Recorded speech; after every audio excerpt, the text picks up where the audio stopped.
Matt, 10 seconds. okay, Joe Max, do you know of anybody that's remote that didn't tell us? No, sir. Okay, Go ahead. Proceed. The newspaper said something other than what I thought we were doing, it said that people could participate in it. Yeah, so they changed it, That's that's what the why. paper said, but we'll talk about that in a minute. I'd like to call this meeting to order, and this is the Boardwalk and Beach Committee, and today's the 21st of June, and it's 10:32. I'll say something after I have the roll call. Patricia Davis, here, Honey Fisher, yes. Steve Curson, Guy Abernathy, Brian Hancock. No, that's Jimmy Horty. Oh, Jimmy Jimmy. Horty. Same haircut. Don't get off. Same haircut.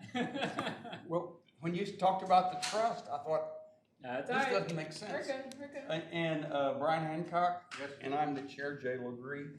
And what we're going to do is, and we have a quorum, what we're going to do is change the agenda a little bit so that Captain Giles, who's here from the Rehoboth Beach Patrol, and Public Works Director Kevin Williams is here. We'll ask them to speak to us first, and then once they can have finished, they can go about their business, and then we'll go on with our old business. So, Captain Giles, would you, and Captain Giles give us a handout, and it'll be posted after the meeting. This is Captain Giles' first year as Beach Patrol Captain, and we welcome him, and like to hear what his vision of the Beach Patrol is, and some of the things he has planned, and how we can help him. So, Captain Giles, the floor is yours. Right, thank you. I have a bad voice right now. I think everybody on the patrol does. We have some virus going around, so we're all sort of fighting it. So, but bear with me. Coming into the Beach Patrol, starting the job. Again, I was an old lifeguard back in the '80s, and then went through a whole career with the state police. And my beginning with the RBP basically pushed me toward where I wanted to go with the state police. So as I've always said, I've come full circle. So we have a great group of lifeguards, a great returning corps of lieutenants that are basically, they're your sergeants on the beach. They're the ones that are really running things, and they're a great group. We have, and I wrote down some goals and objectives that you have. The manpower issues, we did not have nearly as many applicants as, I haven't had the experience in the past, but they're telling me we don't have nearly the amount of applicants we used to. And I guess with being the COVID year, it's just made it difficult. We hired 22. We had 2 or 3 that left.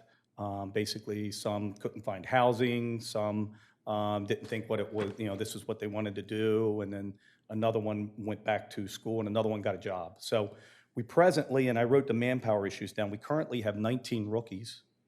We have 18 returning veterans. I got 5 EMTs, and there are 6 part-time vets. And the 6 part-time vets maybe come down and work 1 or 2 days a week. So they're really helping out. Within the last week, this is last week, we hired 4 more young rookies. We put them through applicant training on the beach, took them on swims, took them on runs, and they look real good. 2 of them are gonna help us inside the shack, doing some of the duties that we do in the shack.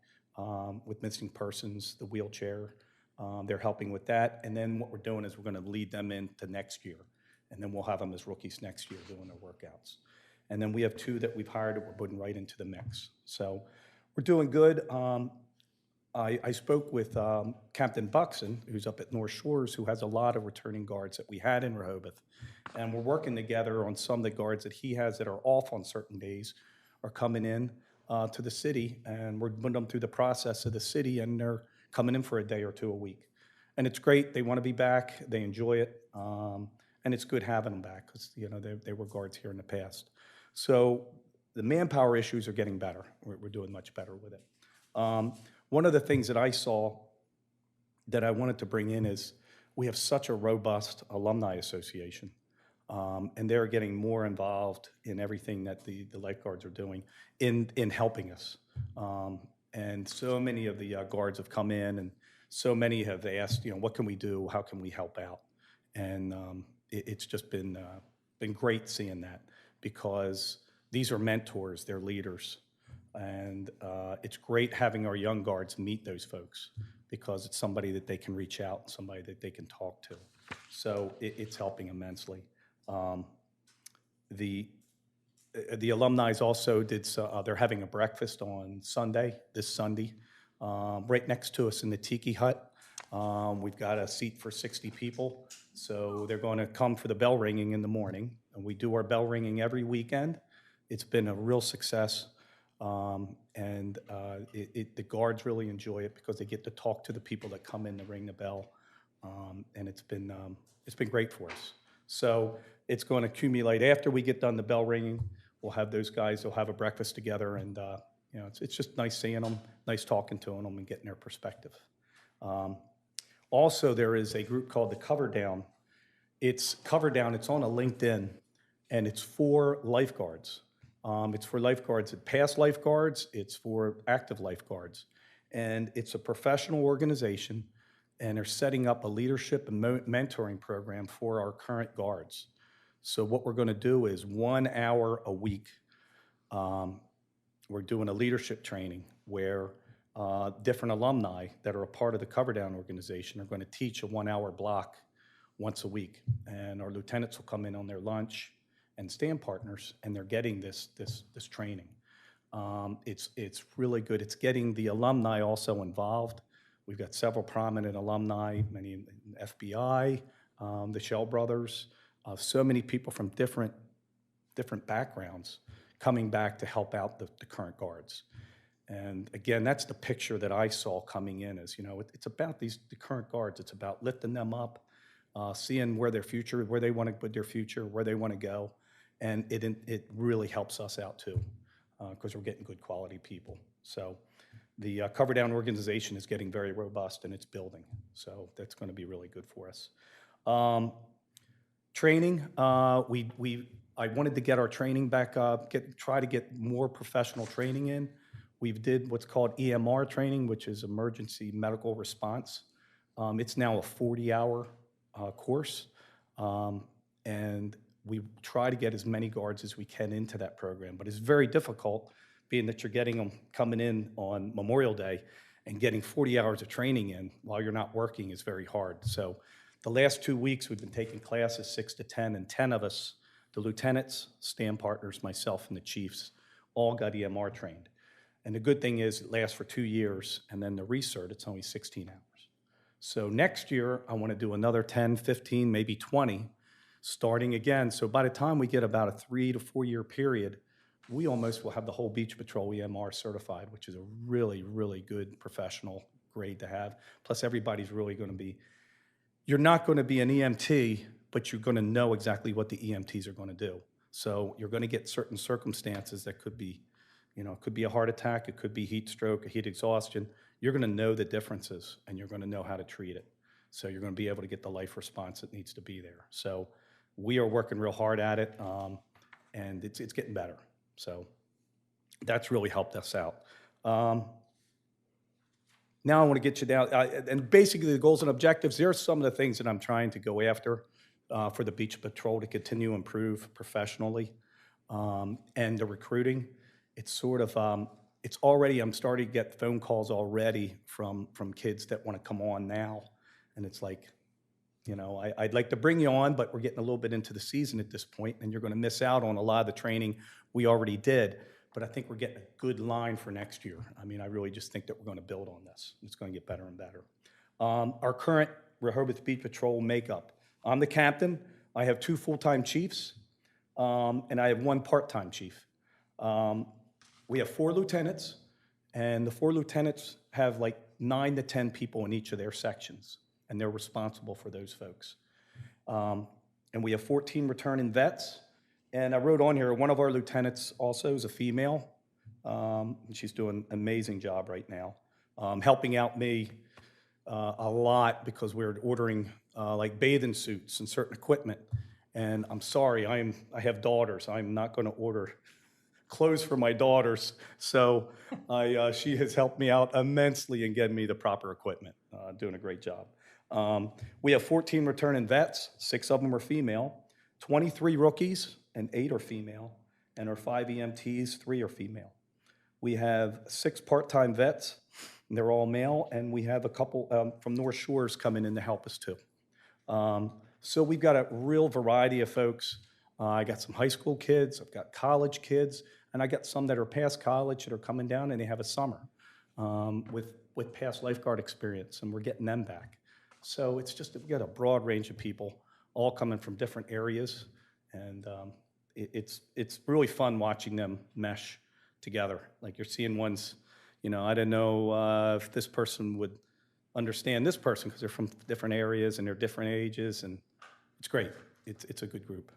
Captain, did you want to mention the junior lifeguard, how that's? Yes, thank you. Thank you very much, Chief. Yeah, I didn't put that on the form here, but we have over 140 people signed up, kids signed up for the junior lifeguards. 5 to 15 years old.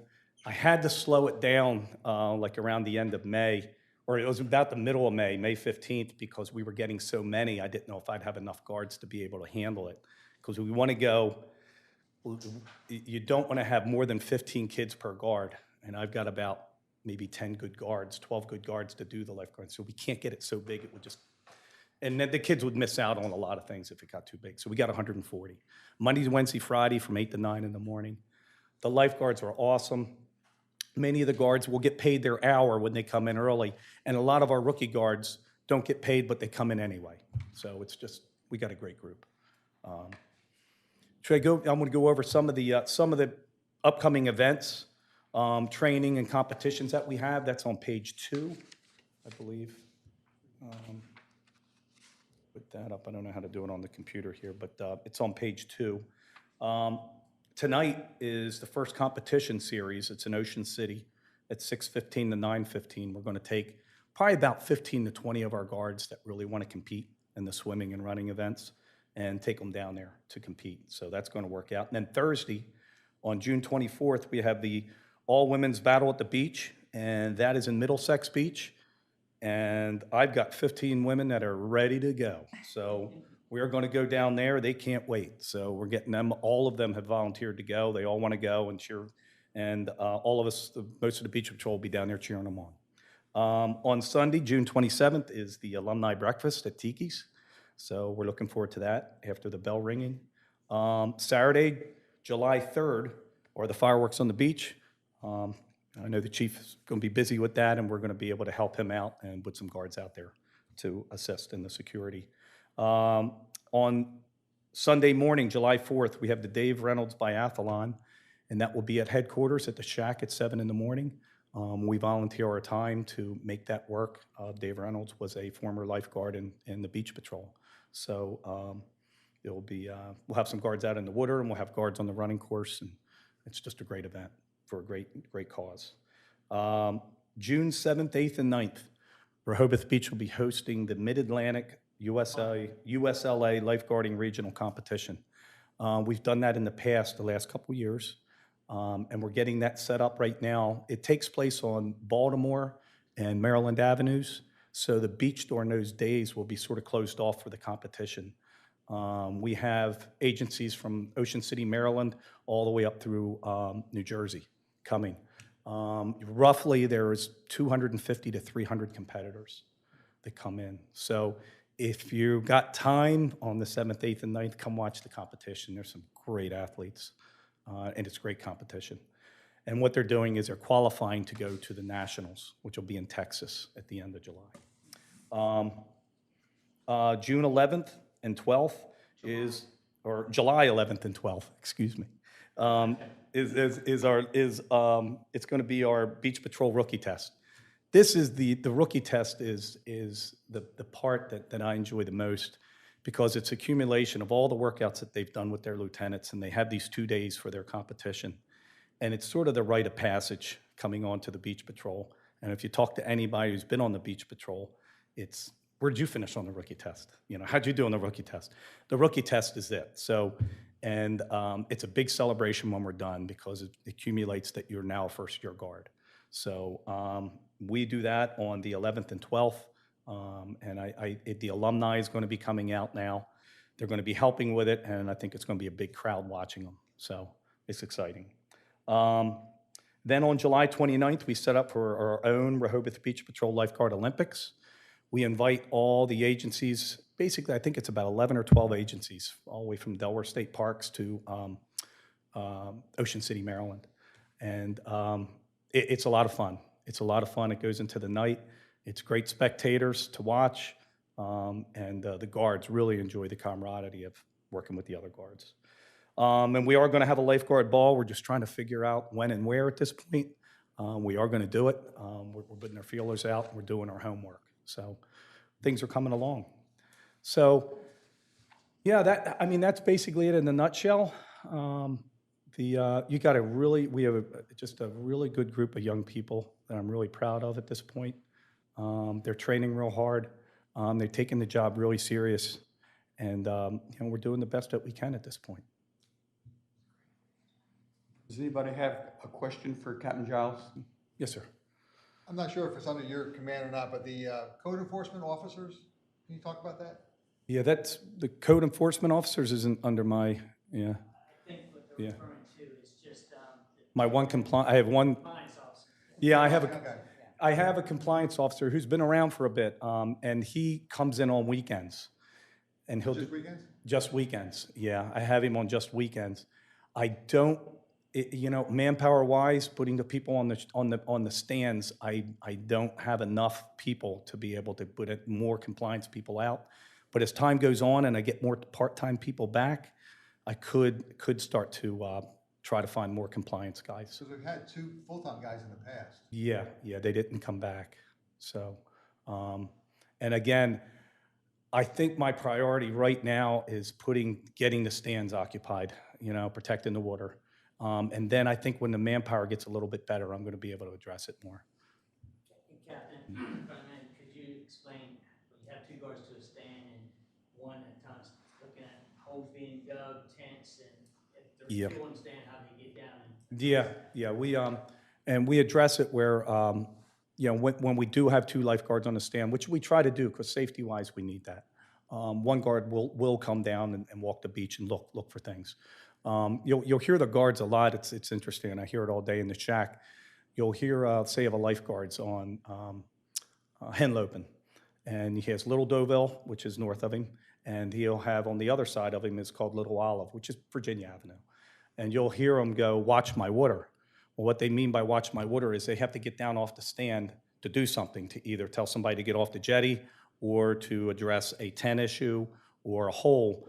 And what they're saying is for the other guards to stand up and watch their water while they go do their thing. And I hear it a lot. So I know that we're working hard. I know the guards are trying to perform that. Now, we have 2 on a stand. You don't have to say, "Watch my water," because you'll have enough people. So, yeah. I think you would hear that a lot less if you had like signs on the jetty that said, "Don't stand on the jetty." I think that would help immensely. I did get some of the public have reached out to me with some emails and said, you feel bad for the guards whistling all the time, getting the people off the jetty, and they just don't seem to get it. But yeah, and I know we've played with this for years. Back when I was a guard in the 80s, we had the old wooden signs that I'd have to, and we used to take the wooden signs to make our buoy mounds with it, and I carried it with me on my bike back home. And but yeah, I would be nice if we were able to put some type of thing out near the jetties indicating that it's, it'd be great to have it cordoned off that you can't go in that area. I agree. Yes, sir. What can we as a committee do to help you and your patrol? Gosh, you know what? I think the one thing as a committee too is it's great to have you guys, if you would come out to the competitions, like the rookie test.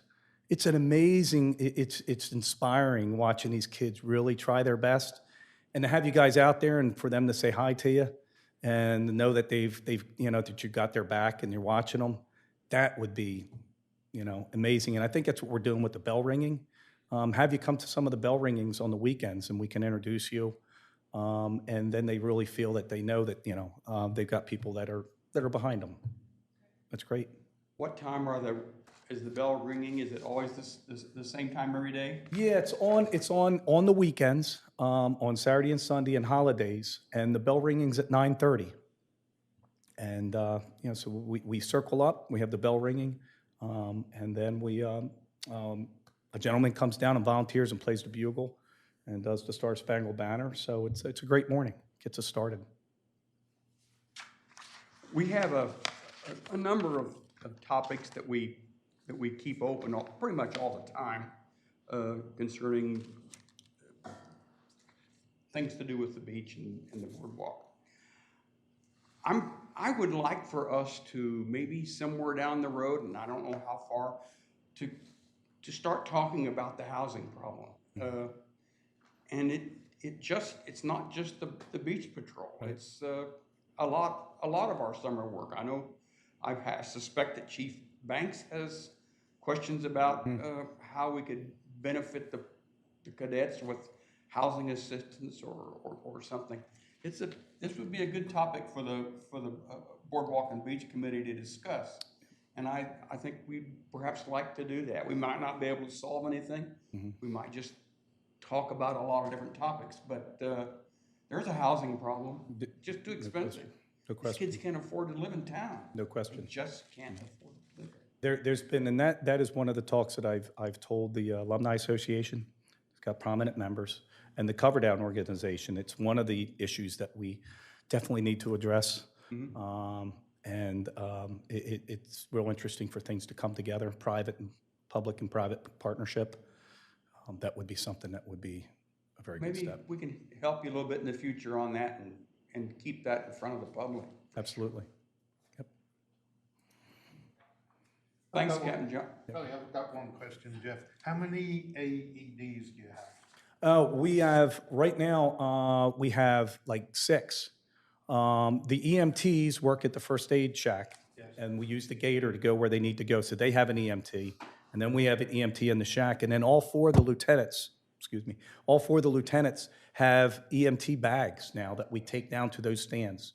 So up at Deauville Beach, Olive, Rehoboth Avenue, and Hickman all have an EMT, and all have a defibrillator. Yeah. Would it help for you to know which private establishments along the boardwalk also have some? Yeah, and I've got to talk to Mike Shear. I think we have a listing of where they are. I believe that the fire company has a listing of where all the where they are on the boardwalk. But yeah, it's been good. We ordered a couple batteries to get the other ones up to snuff this year, so we're in good shape with that. No, you never have enough, but Thanks, Captain Giles. Thanks for taking time out of your busy day. Thanks for talking to us. We appreciate it very much. Got it. Thank you. If you think of anything else, just come and tell us. I will. Thank you so much for having me. Thank you. Next, I'm going to ask Public Works Director Kevin Williams to come up and give us a short briefing on mostly an update. And thank you very much, sir. Yes, sure, Commissioners, thanks.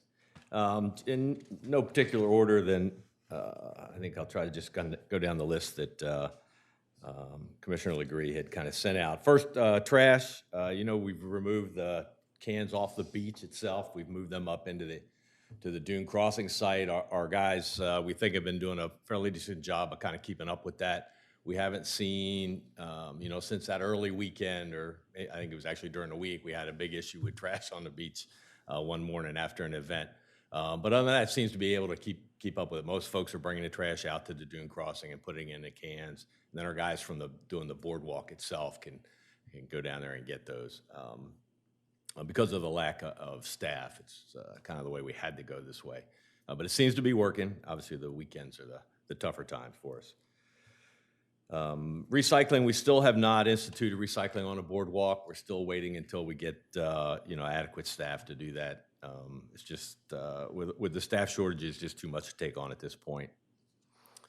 5G antenna on the boardwalk. We've seen nothing from Verizon coming back to us yet on a redesign on the light pole. They have been unable to, I think, to kind of get that base that we talked about earlier and get it to match the existing I think they're still working on it. I guess they've got some other things cooking, but we haven't seen anything come back from them yet since that last submission, probably 6 or 7 months ago now. The 2 restroom projects, the Delaware Avenue Comfort Station, should go out to bid this summer, and hopes to do the addition of the ADA compliant restrooms and changing rooms that we want to do out there. Hopefully get that started in the fall. Worried a little bit about the impacts of the lumber price increases. It has come back down considerably, but still probably twice what it was, 16, 18 months ago. The Baltimore Avenue restroom, the design is progressing. We've met obviously with the beach captain and some others about what the layout needs to be.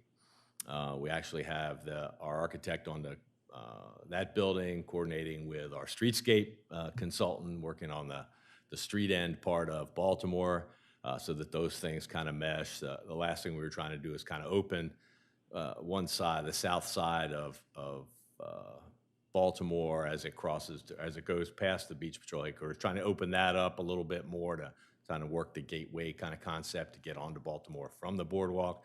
Obviously, it's tough because the building is the building. We're not really able to, not really desiring to kind of move the building at all or demo it, but just trying to expand that as well to get the lifeguards and the Beach Patrol up on the 2nd floor, to keep the emergency room down, or the medical station on the 1st floor, and then have additional restrooms and changing rooms that we're trying to get onto the boardwalk. So that hopefully we'll have that designed this fiscal year, and then the plan would be to advertise it for award and construction year following. The outfall repairs, as you recall, we had 2 of the outfalls that were damaged in that big storm in March timeframe. So they were actually repaired 2 weeks ago. We actually had a consultant come in and they tightened all the bolts, nuts and bolts on the support structures. And then the 2 that we had actually lost the oceanward support structure. So now we had the pipe just hanging. So we cut the pipe off just to make it so it wouldn't be like a lever and a fulcrum kind of deal, just breaking more and causing more damage. So we've cut that off, so now everything is supported real well. We'll have to look and see. The concern would be next beach replenishment, if now all of a sudden they become under sand, as we get the beach replenished. We'll have to look at those elevations and see, but we got another 1.5 years or so till that happens. But we wanted to get through this season with getting the pipe cut off so we didn't cause any further damage to the structures themselves. As you probably know, the Board of Commissioners passed a resolution the other day to try to make the lights on the boardwalk and Meetin on Rehoboth Avenue and the parks more dark sky compliant, although not necessarily dark sky, but limiting the color intensity on those lights to 300 or 3,000 whatevers, right? So as we start replacing bulbs on the boardwalk, you're going to start noticing that difference in color. So it'll be a little more yellow and the like. So just be prepared for that as we start doing individual replacements. As one burns out, you're going to notice a change in color. So it won't have that nice uniform look.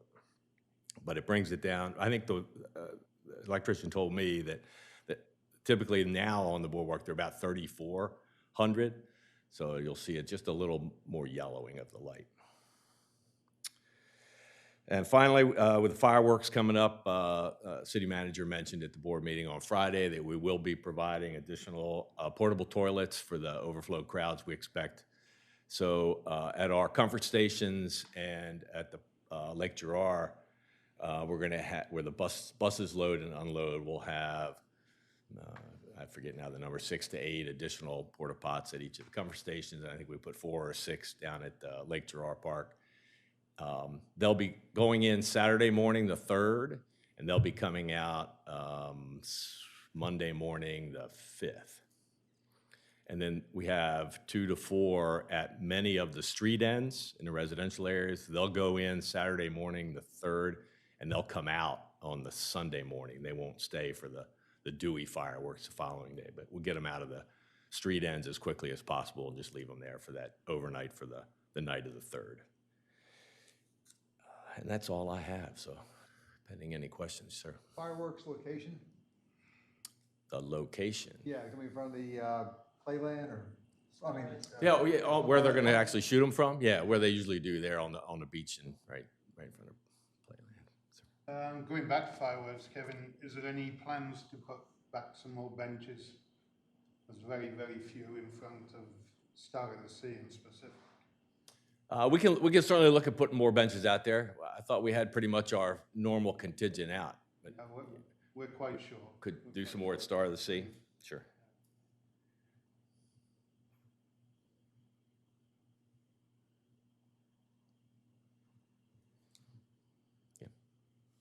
Kevin, I just wanted to comment that the trash people are doing a great job. They go by there sometime, there's trash everywhere, and an hour later, it's gone. Thanks. I think I'll they're doing a pass really that good along to job, them. yeah. They're working pretty hard. Yeah, obviously. they are working really hard, I Pretty know. hard. Yeah. I try to talk to those guys often as I can. They're unloading, they make unbelievable amounts of trips. Yeah. Yeah, there's a lot of trash, Course obviously. of a morning Now pickup. we're asking those guys on the boardwalk to do more, about twice of what they have been Yeah. doing typically. So it's a Yeah. lot more round trips, shuttling it off the boardwalk with the electric vehicle shuttling it back to the big truck to haul. So yeah, and those guys aren't spring chickens either. No, they're good people.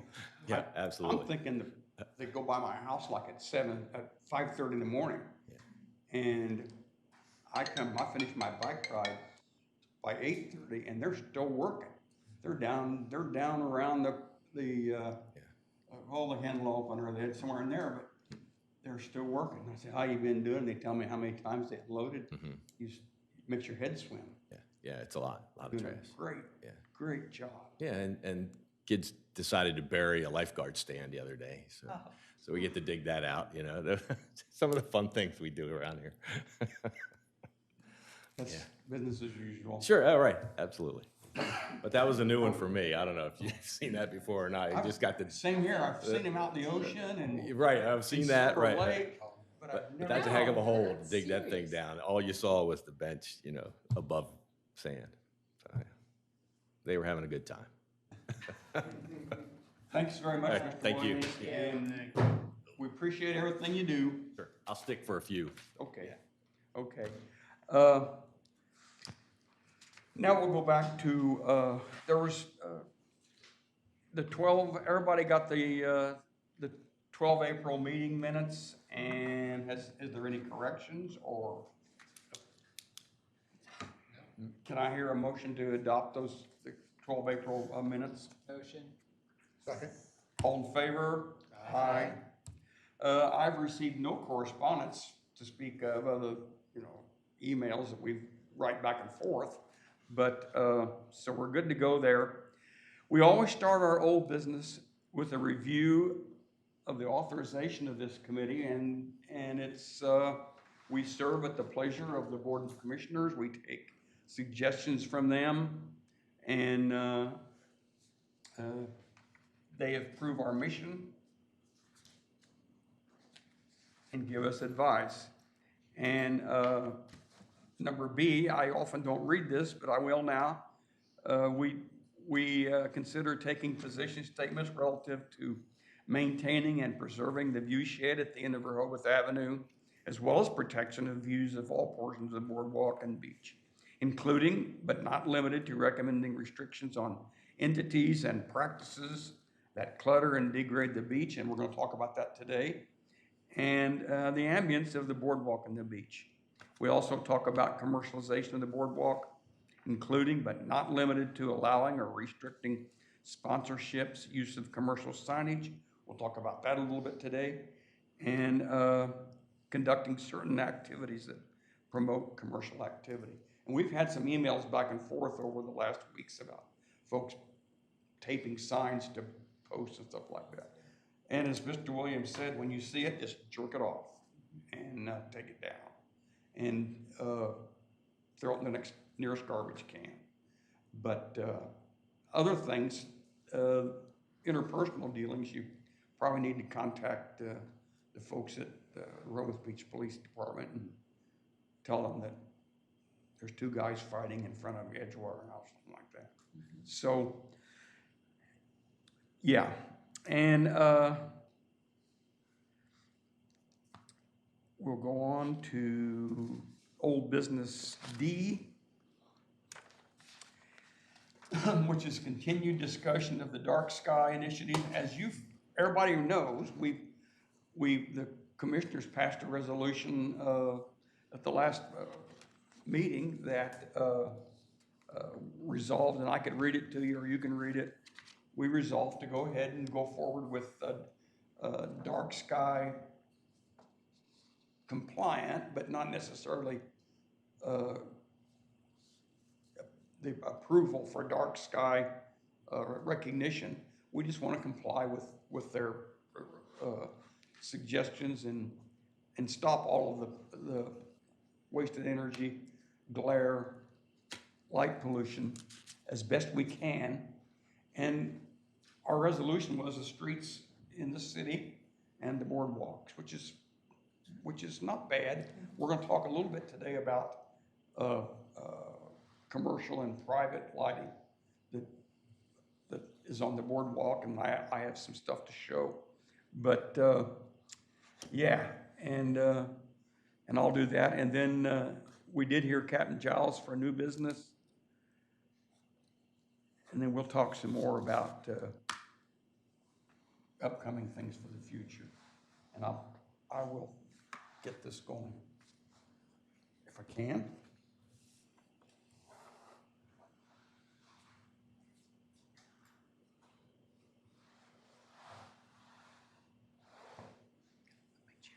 Yeah.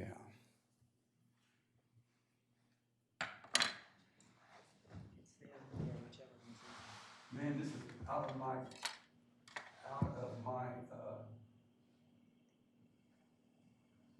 job description.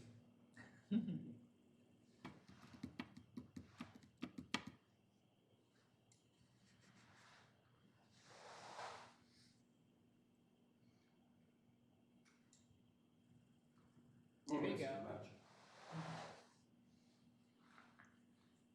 Let me take a back down here.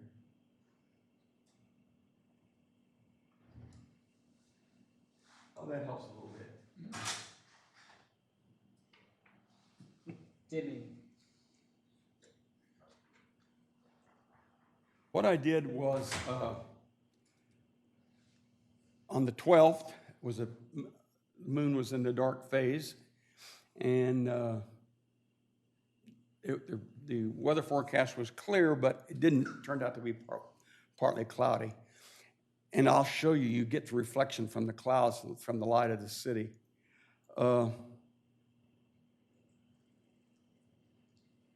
This one's looking east on Prospect Street, which is the street where I live, and you can see the extreme glare from the street light, which I believe are a lower color temperature from the boardwalk lights, which appear to be close to the blue range. But these are things that we want to change. But there's just a lot of wasted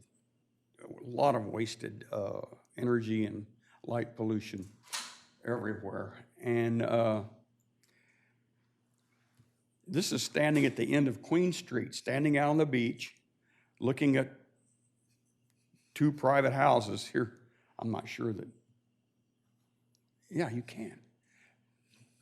Two private houses right here, and there's a lot of lights on these houses. Now you can see the night wasn't far. This was like about 10 o'clock at night, and the night wasn't far enough along that we were still getting reflections off of the sky. But as it gets darker, this is the family house at the end of Queen. There's just a lot of lights, As you go down to Laurel Street, this is a different kind of light pollution. This is another private residence, and something we might want to talk about someday, but perhaps not right now. This is Funland. You don't see too much glare up here, do you? You see some light, but here is one of our street lights on the boardwalk, and that goes everywhere. And we'll show you some other pictures later on that show in a lot more detail how the boardwalk lights go up. This is another private business that has a lot of lights. They have a lot of lights. This is Wilmington at Boardwalk. This right here is Gus and Gus, and you Starkey's there, and you know all the shops there. They have pretty bright fluorescent lights that are just under the eaves of these buildings, but I don't see as much light pollution up above as I thought I would.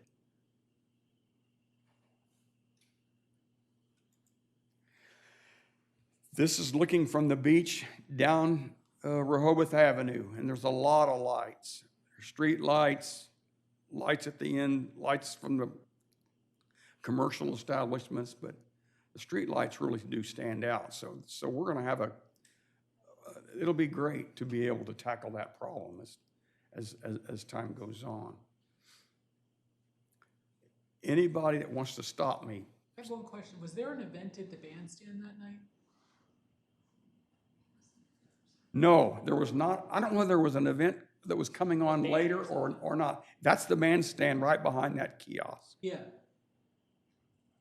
It's pretty well lit up, isn't it? Yeah, that was my question, if that was one of the things in consideration, if there's not Oh, sure. an event going, or like a. Oh, no, performance. yeah, I hear you, Jimmy. I'm sure we do. I just don't know what there were not any people sitting around there very much, but and you can see that street lamp, and this must be on timers. You can see that street lamp pretty brightly there. This is Edgewater, and this is one Virginia. There's not a lot of lights on the front of that building. They're doing a great job of minimizing the light pollution. You can see that one of our street lights on the boardwalk is these are bright interruptions of the night sky. Jay, Yo, I don't think that either of those buildings have lights on their balconies, which makes a big difference. you mean to even turn on if you wanted to? In the times that I've been walking up and down the boardwalk, I've not observed lights on the balconies, which is really nice. Yeah. And I don't think, they're doing a good job. Yeah. I'll show you the Star of the Sea in a little bit. They're doing a great job. This is a close-up of one Virginia, and the brightest things you see are street lamps.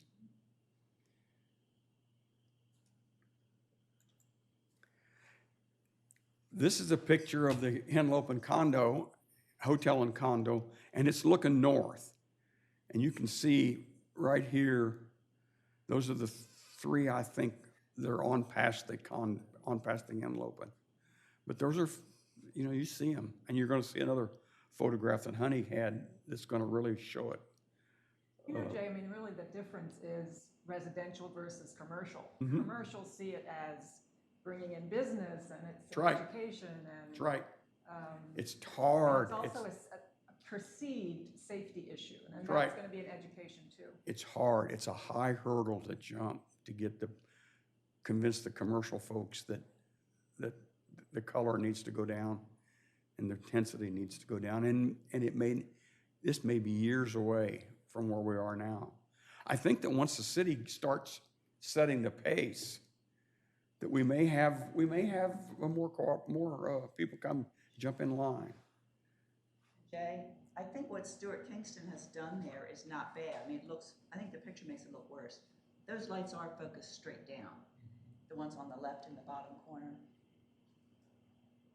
Down. Oh, underneath their focused condos. down. No, I got you. That's not under the condo. That's under Stuart Kingston's Those are. Aren't am I not pointing at Stuart Kingston's retail space here? Yes. Yes. Yeah. That's Okay, not and the them. condos are up above, Yeah, they're two separate. That's Yeah. not even condo above it. Right that's the here? hotel. that's, Those are Grenoble Place, okay, and that's a separate condominium community. I'll be darned. Yeah, that you're pointing to up there, that's the hotel. Yep, that's the side of the hotel. And they're doing a good job. They really are. I mean, I think is this an elevator? No, unfortunately, their hallways are on the outside of the building, so they have to have lights so people can get into there. Got you. They could tone them down, Mm-hmm. but those are hallway lights. Yeah, it looks like a fairly high color temperature, Yes, but very bright. it's also really tough to judge that with your camera. Yes. It's just tough. You can just do a lot of things to make that different and cause it to be. Okay, here's a test. Where is this? Breakers, No, that is One Virginia. breakers. It's amazing. I'm standing on the sidewalk from the railroad, there's a Pennsylvania Railroad old-fashioned clubhouse that sits right by VIA. I'm standing on that sidewalk, and I couldn't believe what I was That's One Virginia, that's. taking a picture of. Us. A lot of lights, a lot of lights. Yeah, the other side, their balconies don't have lights. But That's the true. We backside, showed the balcony a second That is ago. also their entryway into their units. This is the Star of the Sea, and there's not much light, and there's a lot of the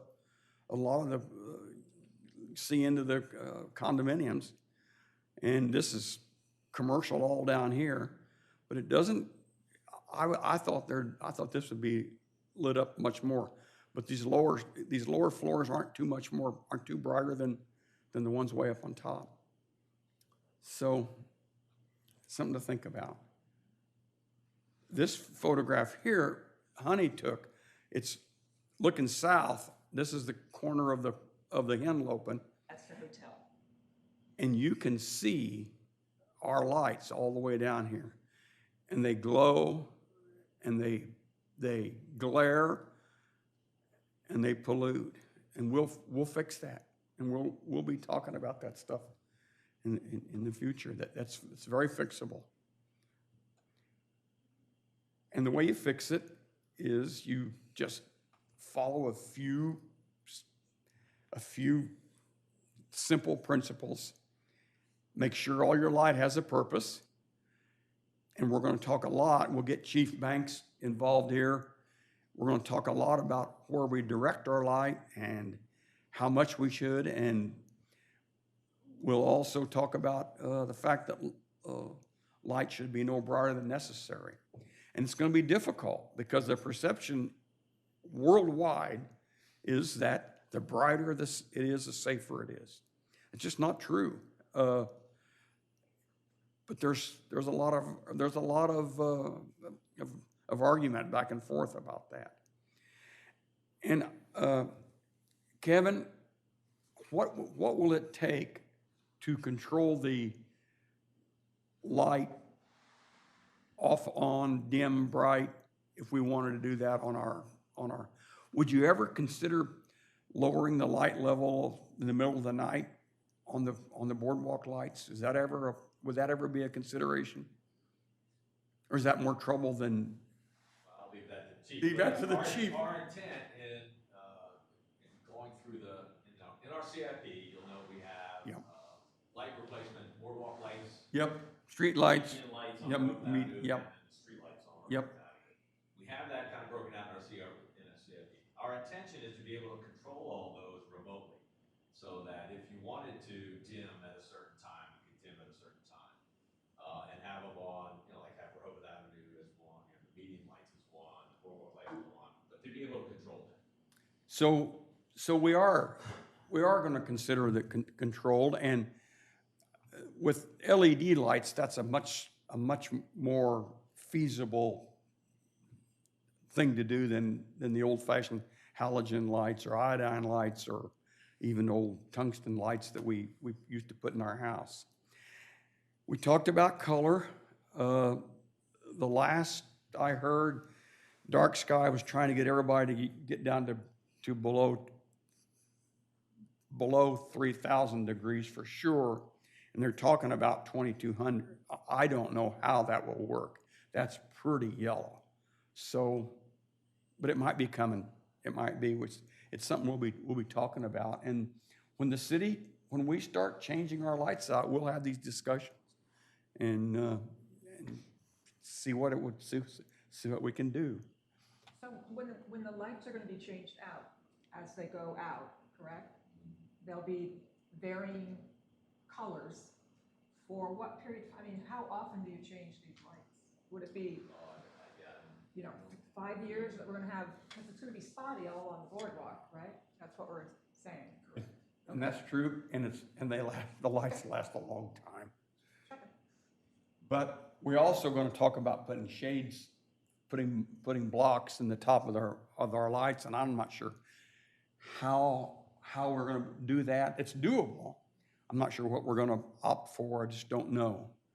The cheapest thing is probably to put shades on them, but I'm not sure that's gonna be acceptable. So we'll do something to No, I just wondered if, direct the light. expense-wise, could you do a block at a time, so there'd be some kind of uniformity along the boardwalk, as opposed to just when they go out? Just a question. A good point. I think our thought would be, individual replacements now until we get to the bulk replacement where we do all the boardwalk at one time.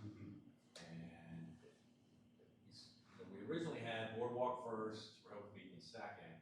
We flipped that as we were going through this whole, do we want to swap all the lights out because we need new poles, all that. So we flipped them in the priority order because of that. But we may be on that now. So we may go back to boardwalk first, which we do them all. Really. Yeah. But we're going to switch everything to LED, we put a controller on it. We need to have some sort of lid on the top. You better start thinking about that. Because they all have that now, right? Some of those fixtures now Have shades in the tops of the some globes. have diffusers, each one has a little different feel based on who's across And- the light. But And a lot of them are getting old and worn, and some of them you see wear on them, and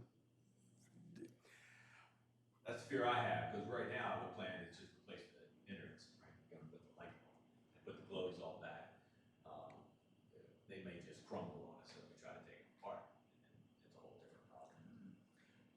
I can see the commissioners probably somewhere down the line deciding to go ahead and change them all out, all the ones that are remaining, and just allocate that money to that project. But switching it to getting off the boardwalk and going and switching it to the other street light makes a lot of sense right now, because we're still getting information coming in on where we're headed on the boardwalk and stuff. So, Jay, if Ma'am? we get the right kind of light there, we might not even need as many poles along the boardwalk. There was a time, I thought, where they turned off every other light to save money or something, a couple of years ago. Do I remember incorrectly? Not my time here. No? You're right, I remember that. There was some time within the last 10 years where they turned off every other light for like a night.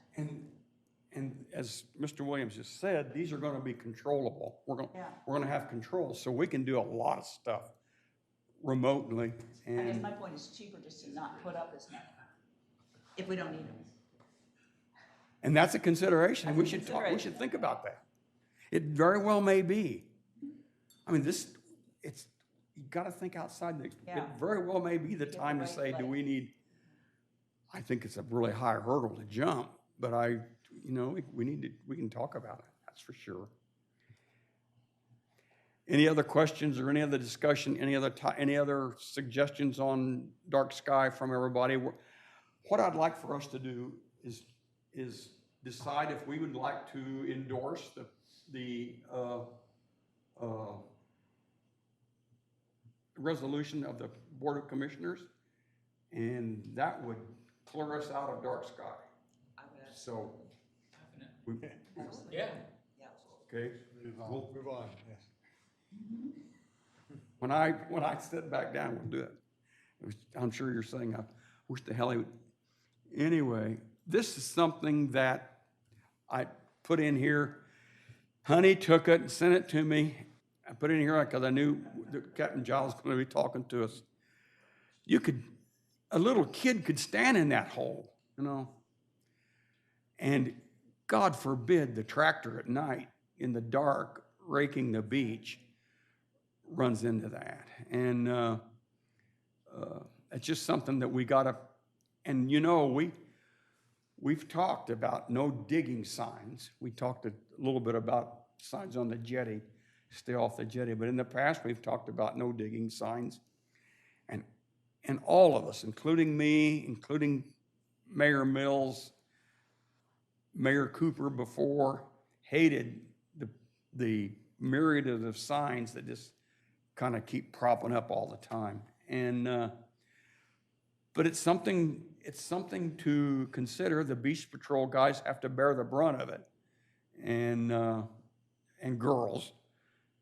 Are there fines for those? I mean, it's posted not to do it. Do we fine people? It actually falls under dangerous activities. There's not a specific Mhm. law in the books for that. So it's kind of a stretch, but you could get under dangerous activities after you warn them, and I think it's a $25 fine. Compared to civil. Chuck Moran, who is our compliance officer, Mhm. Chuck has come back each year. Chuck Mhm. asked me, he said, being that with the canopies and all on the beach, Mhm. Mhm. he's basically looking at that with the whole. Can everybody hear He Captain Giles? he was stating that, you know, maybe we put something up and say, you know, for the public, that there would be a fine of $100 for tents and canopies on the beach. Not that we would want to do that, but as a deterrent. That was one of the things that he brought up, you know, on the sign, try to stop all the tents and the holes, you know, because then people take it a lot more serious. That could help. Also, this particular incident was right at the end of one of the dune crossings. I wonder if the police that patrol the boardwalk, if they just glanced over, they can see some of these things and walk down, just say, put your tent down, fill your hole in. What street was that taken? That was right at the end of the boardwalk, so it was, All the way down to Prospect? no, the other end. Oh, all the This way is to the right in other front end. of the Henlow. Hello. Yeah, and they don't seem to walk up that far. Can't hear us. Oh. Yeah, and it's my fault for not asking them to come to the, thanks a lot. I find that very frustrating. I'm sitting at home trying to watch the Environment Committee, and I can't hear them, I can't hear what they're saying. You know, so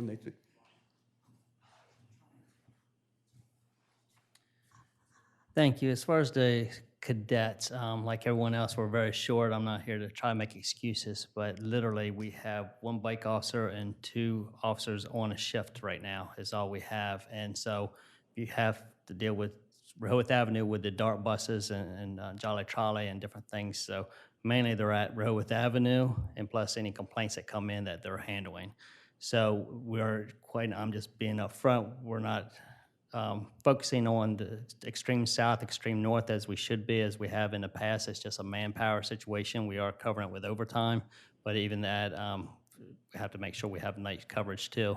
With that, we've actually taken over 600 tents down so far this year. And all, because we keep monitoring those, and we get emails that come in to us every day about there's a tent up here, that, and we're working with the lifeguards on that. So they do. Further north and south, you can see, as you said, walking the boardwalk, you can see those things up.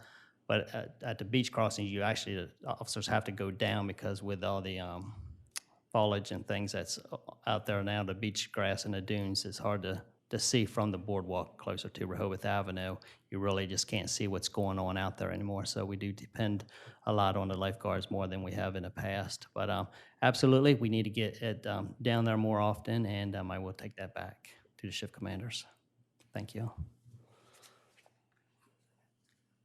thanks, Chief, thanks a lot. As we all can see, this hole right here is right at the toe of the dune.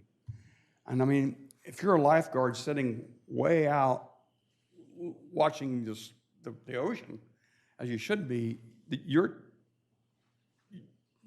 keeping track of what's going on at the toe of the dune is tough.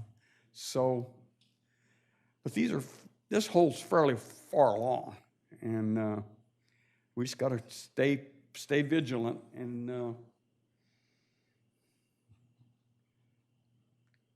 tackle these things one at a time. There is no advertising with sandwich boards on the boardwalk. And if you see a situation like this, I took this on the 12th, your tendency is to go in and tell the shop owner, hey, get that. But probably the thing to do is to ask for assistance from the police folks and attack it that way. They had one here and they had one this is on the south. They had one on the at their other arcade on the north, and they were looking for folks, looking for workers. That's all I have on dark sky.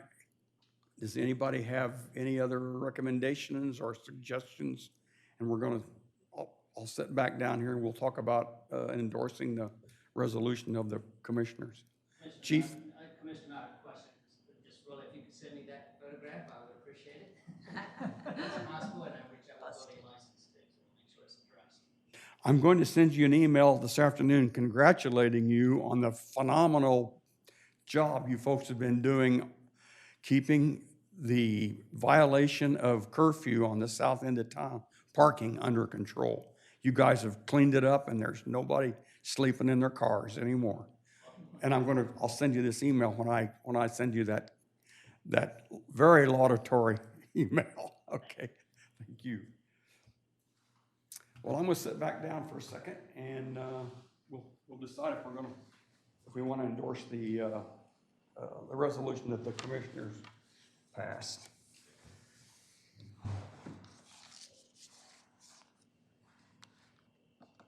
This is number D on old business, and shall we endorse that? Do you think that's okay? Definitely. Absolutely. Okay. Absolutely. Could I hear a motion that the Boardwalk and Beach Committee endorse the resolution passed by the commissioners? Motion. Second? Okay, shall we vote? All in favor of that endorsement, say aye. Aye. Nay? Okay, that will go, I'll make that report to the Board of Commissioners at our next meeting. And we heard Captain Giles. Let's talk about some upcoming topics. I know that we've talked about it with Allison and Steve, and several people have talked about things they'd like to talk about going down the line now that we're back here in this wonderful, luxurious location. And I can see all you that I've never met before right today, so in person. So it's great. It's great to do that. And we've talked a little bit about security and safety on the boardwalk. Can I raise one question? You bet, Brian.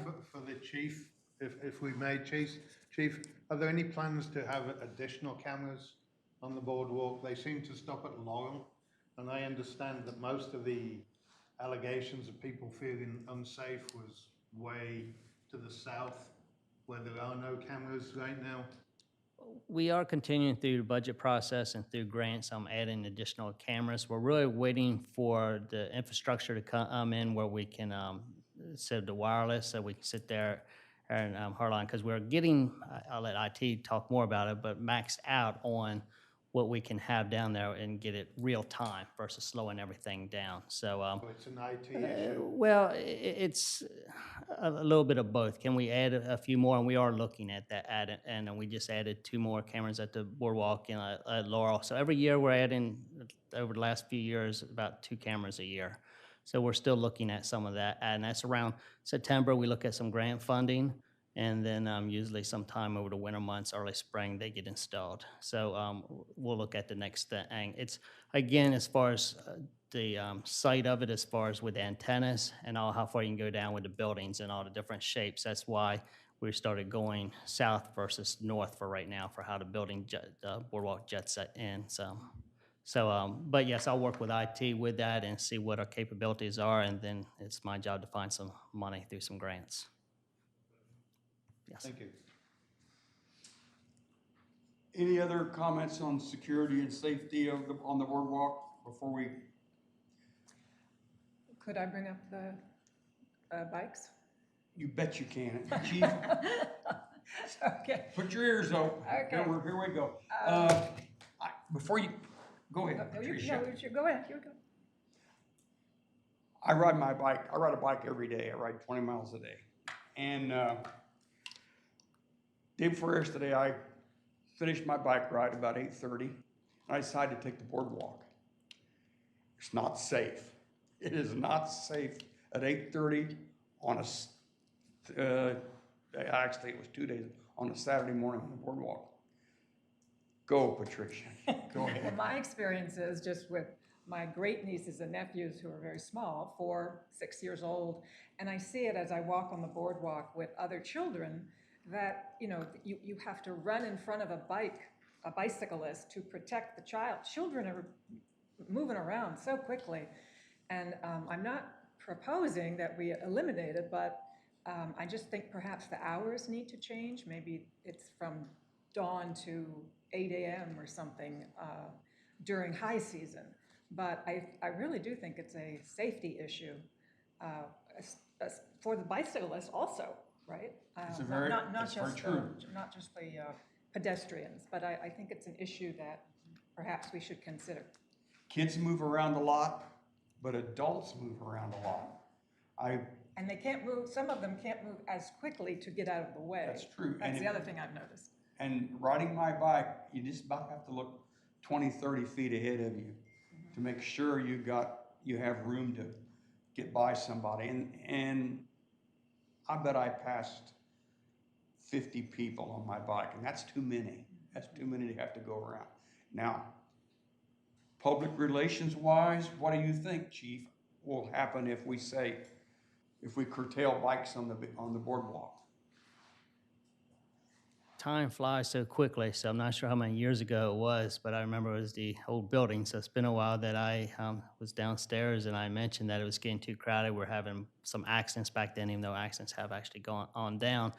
And when always the bicyclists going too fast, that was a concern, but there's a lot of people running with headphones on and you just don't hear things. And they said people are, as far as mobility is different for all ages and stuff. I can tell you, it did not go over well. We had Chamber and Main Street and everybody else. We had people emails and phone calls and letters to the editor coming in because of, I did this when I was a child. That's a memory when I come to Rehoboth Beach to ride down the boardwalk and be able to look at the ocean and all with my kids. So they did not want it to go. We did make sure it stayed at 10 o'clock. And all, but we did actually try to, it was talk about doing away with it. It was talk about 8 o'clock and different times, and it was settled back then with the mayor and commissioners. Again, it's been a while back. So I think that's how it will go, the same thing. People like LA, but it is way too crowded. It's difficult to get down. By 10 o'clock, if there's a medical emergency, as I have the captain here, I think he can even say to get down with a UTV down the boardwalk at times. For an emergency, it gets more difficult. There's just a lot more people. We are encouraging coming by bicycle and all, so your vehicles, so we're seeing more bicycles. So I think the city's done a good job asking for that, and people are complying, but because of that, they know they can go on the boardwalk up to 10 o'clock, and they come up, and that's a big selling point for the bike rentals, I would say, too. So I don't think it's an easy feat. It's whatever the mayor and commissioners decide from what this committee recommends that will be looked at, but you'll get some pushback, yes. Yeah, we'll get pushback. I did not feel safe at 8:30 in the morning going from the Henlopen to Prospect Street. I did not feel safe. And I don't have a road bike, I have a mountain bike. And it's just, you just wait for someone to step in front of you. It's just constantly, I'll not go back again. Listen, I have been about half a dozen times this year so far. I don't ride on the boardwalk, I take it off. You know, but we have 2 or 3 bike shops on the boardwalk, and 2, I guess. And I'm sure that's not going to be a good thing to ban bikes on the boardwalk. But we're not banning them, we're just modifying hours. And that might be the way to go. But what would you do? You say you stop at 8 o'clock. Yeah. Or do you Maybe stop? baby step, make it 9 Maybe o'clock. 9 to start with. And then next, because it's getting more and more crowded. I think you're right. I think our boardwalk's more crowded than it was last year and the year before, and especially this year. It's going to be a blockbuster, I think. Should we take it up? Shall we talk about it? I would love to talk about it. I brought it up years ago, I know you did. and No, that, I was Yeah. observing the meeting when Chief was getting static from the main street and Chamber and everybody else. I was right. I remember it. Let's do it. Let's Yeah. talk about, Steve, what do you think? It's the opposite of a win-win, you know, it's like, it's a lose-lose proposition, yeah. doesn't make it wrong, though, I mean, No. it's a safety issue. It and really we're just comes making a down to safety recommendation. issue. We Yeah. don't, Well, we're just, what I'll do, I'll bring it up to the Board of Commissioners, and I'll say, we would like to talk about bicycle safety on the boardwalk.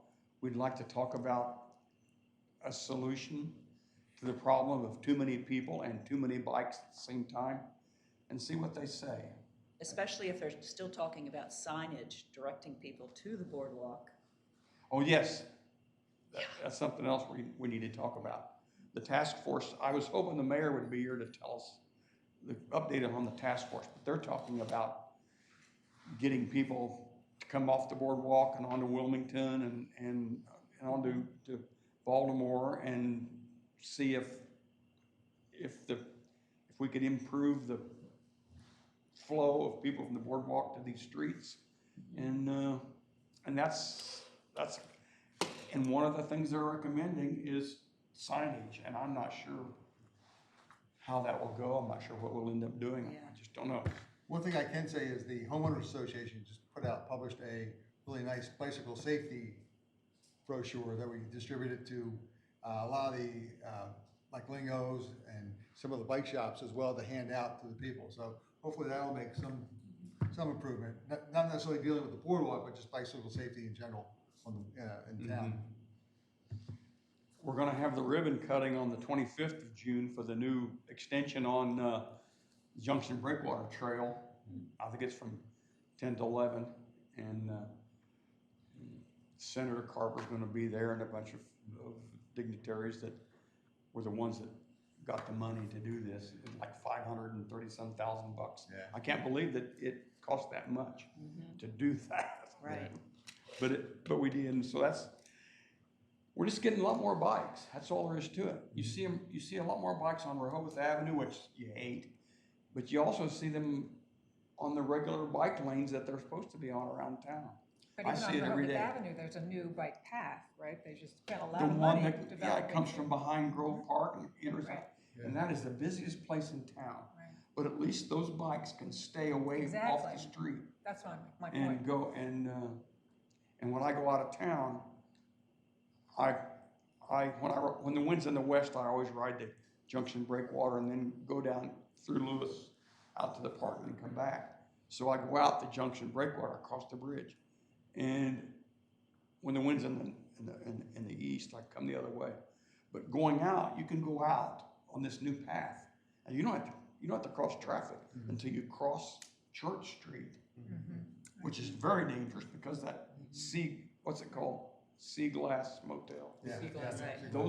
Those things sit right against the street. Right. So you don't see traffic till you come up behind that motel. And that's dangerous. Yeah. And The problem is getting the people who come in from the north that's the tough part. over there, because there's only that one little bridge on First Street. That's the That's tough part. it. When I come from the north, I go to Church Street, take the light, and stay on the south side of Rehoboth Avenue. and then I turn after I cross the bridge and go towards Prospect Street.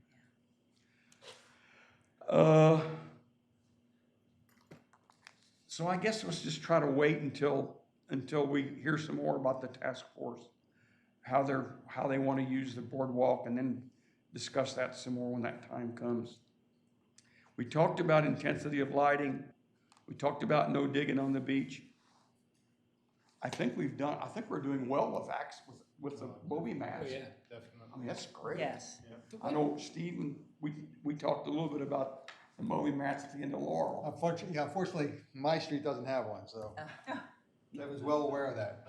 But you have the The handicap handicap one, which kind of takes you, you know. Off towards Dewey. Yeah, it's a longer walk, but it is there. Everybody wants a mat, right? Every street, every crossover wants a mat. I think we have 21 out of the 39 total dune crossings now have Which bogey is mats. amazing. A couple of things, just so you know. DENREC is responsible for maintaining the dune crossings. So this past year, they decided they removed a bunch of the fencing and we're gonna let the dunes kind of go where the dunes want to go. Well, now our nice angled mats that we had for a specific crossing, no longer really fit that specific crossing. So we're trying to patch some together that make it. Everybody wants one at their place, so we kind of prioritize which ones had the steepest grades and that kind of thing. But please, Steve, you have one within probably 50 feet of the one you typically use. And I'll just say I probably got 3 calls 2 weeks ago from people that don't even live in Rehoboth, but they always come down to the Dovell Beach parking lot. Family. And they always use the one, the farthest north dune crossing that we have. So we just got one for the one over by closer to the snack shack, so the southern end of the Dovell Beach parking lot, because that's where the majority of people go. These poor folks we've been coming here for 40 years. We always use that crossing. We go right to the same place on the dune. We've been for 40 years. We've done the same place. We put one. You can just park at the other end, right? Go across that mat.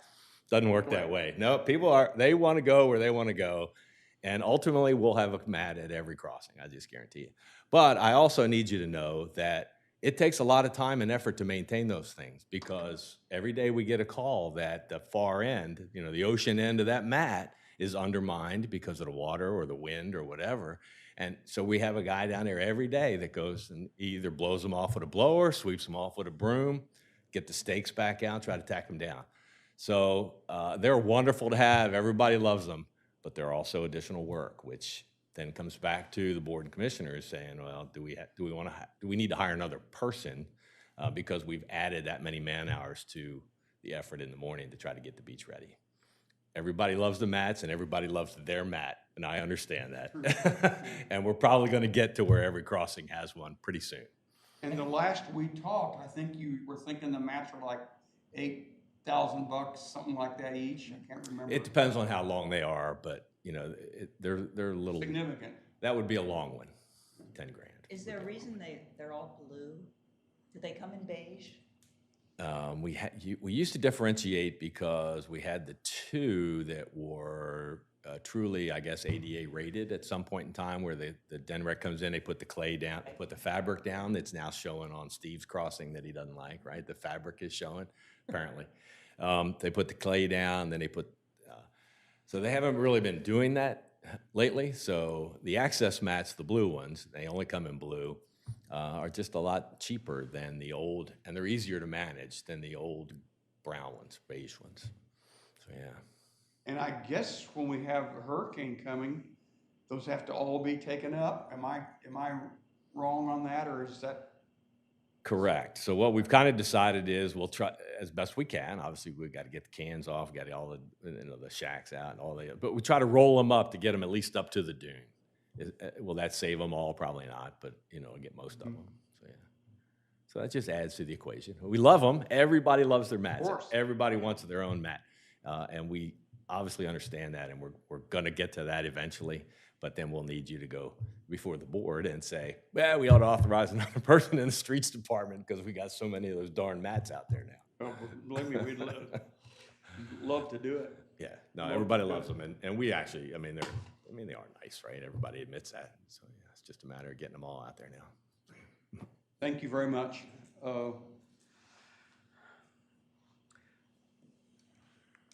Y'all remember when the chamber last year recommended that we consider beach tags? Well, that hasn't gone away. It's still down there somewhere. So somewhere I have a feeling somebody's gonna bring that up again. And I don't know how long it's gonna be, but that'll probably come back to us again. Just a Can you heads up. explain, Jay, beach Huh? tag? What a beach tag? Jersey Shore Beach- has, you need a tag to be on the beach. You can Yeah, buy you it gotta there. buy a Like tag to have a- access like to a the beach beach. permit? Yeah. Yeah. And it requires a lot of infrastructure to do it. You gotta sell them, you gotta patrol it, you gotta do It's like a all the whole stuff. nother department just to do That's all right. of this. It's kind of like we're gonna be recreating another Another, parking. another department, another Yeah. parking department. Yeah. So it's, but let's not talk about it until Hopefully it funds itself. Agreed, yeah, yeah. Well, that's what, I mean, Jersey Shore, they all fund themselves. Yeah. Yeah. And make a lot. We're gonna talk about bikes. We're gonna talk about, when the time comes, what kind of antennas, what kind of lights, what kind of accessory, telecommunication accessories we wanna deal with. This is a good time to think about stuff. I have a feeling that somebody, somewhere, is gonna come back with dogs on the beach again. We'll probably end up talking about that somewhere down the line. I don't know how Chief, what's the experience from the folks that do it with that? Do you hear pushback from that? It's a good question. I've absolutely heard nothing good or bad from them allowing dogs at certain times in certain areas and making sure people pick up. So I've had probably 20 people talk to me about that, but they're dog people. And But they're only banned during high season, right? No, you can go on the beach in the morning before 9:30 and after Oh, 5:30. there's a time. They do it. Ah, But you have to have, supposedly you have to have a license for them. Yeah. I'm not sure they have any specific person monitoring that, but yes, they're supposed to have a license. thanks. How about dogs on the boardwalk? Is that gonna come back on? Not if I have my way. And then how to keep them off is what I'm. So what they're gonna do is if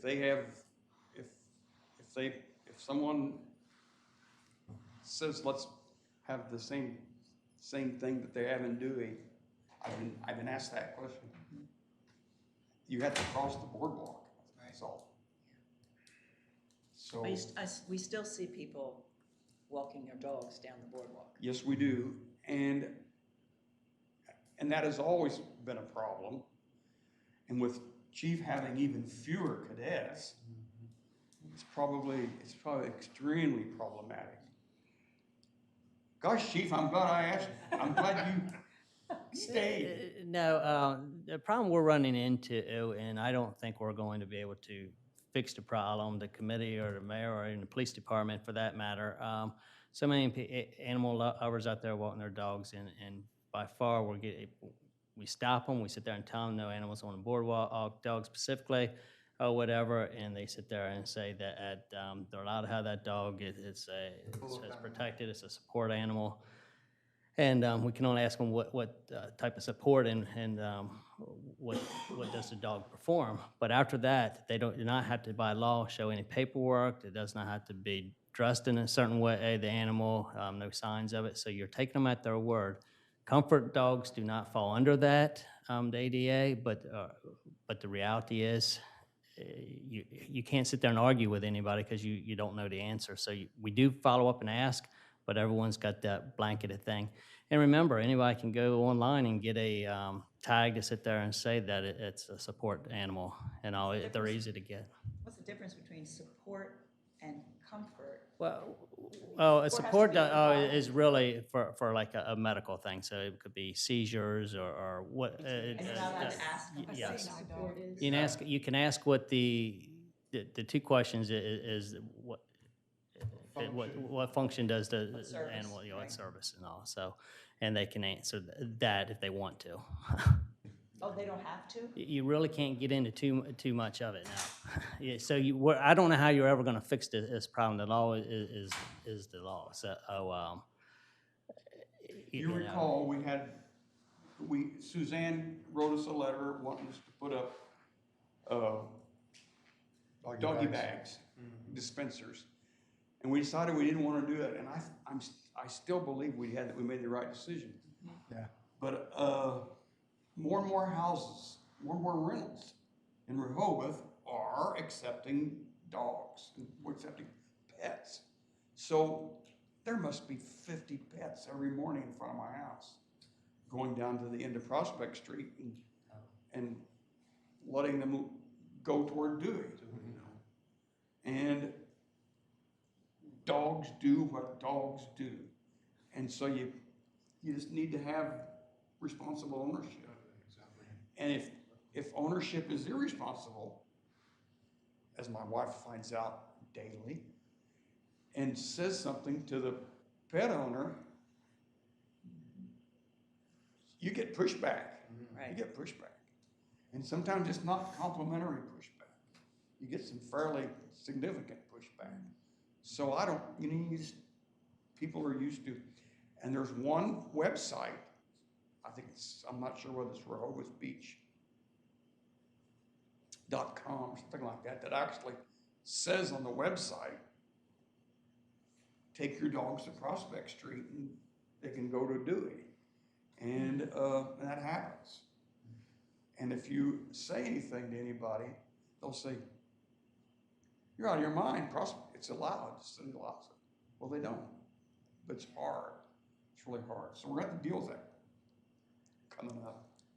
I don't know how. Yeah, and with that being said, now there's obviously a lot of honest people too. We'll walk up to them and they didn't realize it, and they go ahead and comply and get off the boardwalk. You know, when we get into talking about signage, this might be a good point to mention this too. You know, years ago, when I'm dating myself, we used to have a picture of a dog's head with a circle with that, and tell people, nobody, I shouldn't say nobody, but it's absolute, looks at the signs, it just has a bunch of rules and regulations with dots beside it. It just doesn't happen. You know, it's got to be something visual. So the more you put out on a sign, the less it's comprehended. People are going to the beach. That's what they're focused on. They don't even read that there's no glass containers. Before I used to have a shape of a bottle or whatever and say no glass containers. Did it work more? I think it was better perceived back then, and the signs we have now are beautiful, but I think there's just too much, and people aren't stopping and just reading a long list and going. They're at the beach and they'll figure it out. And also when we talk about tents and what we're gonna do with signage, again, you have to be very strategic about what you're gonna do and where you're gonna go and what you wanna focus on, because if you put all the information on there, it just gets cluttered with the rest. So just be mindful of that, or I ask you to be mindful of that. So I think the big things that we deal with, or what I tell my officers that we're dealing with quite honestly, is tents, dogs, and smoking are the big three or whatever. And then obviously we're looking for holes and working with the lifeguards on that at night, patrolling, and then we get into the glass containers. But it's usually the tents and the smoking and the animals that we're focusing on first. I say it's right, that's just the big thing, and there's obviously a lot more lists that go down with dangerous activities and all that, but who's going to explain that? So it is out there, Aaron. If people have questions, we stop them, or the lifeguards make contact. Thanks, Chief. Thank you. It'd be nice if we had the same dates for bicycles and the pets, because now Yes. they're 2 weeks apart. and Make it's it a really- lot easier to understand. Yeah, Yes. really confusing that way. And there are other dates that would go with that too. Parking permits on or meters on and off, dogs on and off, everything. And we have talked about that, and the commission has talked about that before, but we just never seem to can get get our head around that topic. It's a great topic. I think the last time we talked about it was nobody wanted to extend the parking meters or something like that. I remember Paul Coons, we tried to change those dates. Get pushed back. That's a whole different issue. Anybody have any other thing to talk about? Here's what we're gonna do. We've talked about a lot of controversial and tough stuff today, and I think we made headway. I think we've got ourselves lined out for the coming time. However, I'm not going to make the agenda for our 12 July meeting for a few days yet, because there's some stuff coming down.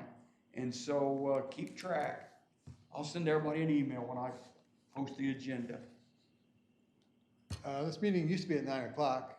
and You Stan got, made it- that's another topic. Yeah. Would you like to change the time? Because we're Well, gonna if we're gonna go, run till, if we're gonna run till after 12, yeah. You know, at least a half hour earlier, maybe. okay, would 10 o'clock, 9:30, Would- fine with me. 10 o'clock. 10 o'clock? would 10 o'clock, you wanna go anybody, would you all rather go to 9:30? I wouldn't mind if anybody I else. can do 9. 9:30 is fine. 9:30 is perfect. Brian, is that tough for you? No, no. Walk Okay. away. Let's try to move back to 9:30. 9:30. And I will tell Ann, I told her 10:30 when I sent her the email for the 12th. I'll tell her to change that. And we'll be off of, no, we won't. We'll still be in emergency on the 12th. Because that's not gonna change until the Right. 13th. 15th, I think. Huh? 15th it changes? I think it's 15th of July, yeah. Yeah. So I already let me know talk I to won't- Max. I already know I won't be here for that July 12th meeting. Okay, That you're gonna miss a affects. good I discussion. know, I'm very upset. Where do you read the agenda? We usually don't meet in the summer, so this is, We're busy. It's a good thing. we have a lot to do this year, yeah. I'll tell Ann at 9:30 Yeah. and see if, the problem is, if Max and Joe have to support us, it's too early for them to get into work, get everything set up, and to get all their support equipment ready to go. But we're not having anybody remote. Today, we're all here. So they just let us go. And that may still be the case on the 12th. Let me find out, but I'll see if we can change it. And for sure, August, we'll change it. Do I hear a motion to adjourn? Motion? Second? Second? Doesn't, Aye. were you gonna write the minutes? So you I know. You put your own name down. Yeah. This meeting is